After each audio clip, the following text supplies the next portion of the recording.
জামায়াতে ইসলামীর আমির শফিক রহমান বলেছেন, জাতির উপর এখনও কালো ছায়া রয়েছে। এটি দূর না হওয়া পর্যন্ত তারা মাঠে থাকবেন।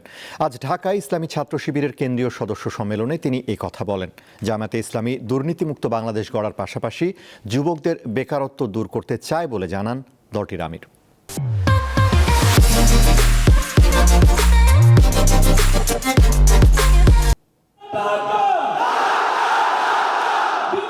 রাজধানীর বাংলাদেশ চীন মৈত্রী সম্মেলন কেন্দ্রে শুক্রবার কেন্দ্রীয় সদস্য সম্মেলনের আয়োজন করে বাংলাদেশ ইসলামী ছাত্র শিবির। 2026-27 মেয়াদে সংগঠনের নেতৃত্ব নির্বাচন করতে সারা দেশ থেকে 6,500 সদস্য এতে যোগ দেন। আমরা দিন বিজয়ের যে স্বপ্ন দেখেছি।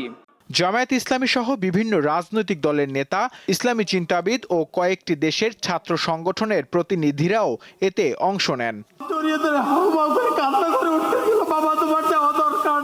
অতিথিদের আলোচনা পর্বে সমসাময়িক রাজনীতি ও জুলাই যোদ্ধা ওসমান হাদির হত্যাকাণ্ডে জড়িতদের দ্রুত বিচারের দাবি ওঠে।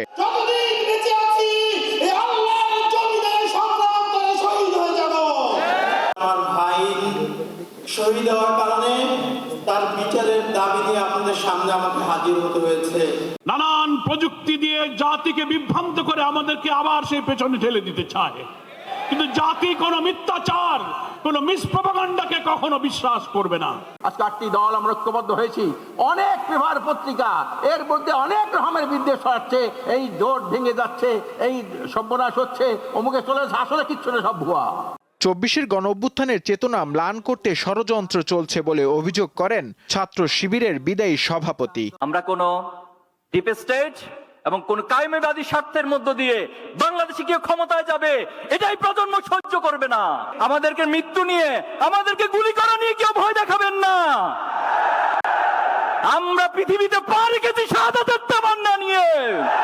প্রধান অতিথির বক্তব্যে জামায়াত ইসলামের আমির জানান, ইনসাফের ভিত্তিতে ভবিষ্যতের বাংলাদেশ গড়তে কাজ করছে তার দল। আমরা আমাদের যুবকরা কারো কাছ থেকে বেকার ভাতা গ্রহণ করুক তা দেখতেও চাই না, শুনতেও চাই না।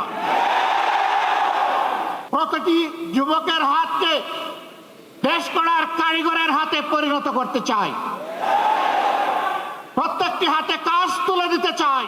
পরে ইসলামী ছাত্র শিবিরের কেন্দ্রীয় সভাপতি হিসেবে নুরুল ইসলাম সাদ্দাম ও সিবগাতুল্লাহ সিবগা সেক্রেটারির দায়িত্ব গ্রহণ করেন। নূর আলম, দীপ্ত সংবাদ, ঢাকা।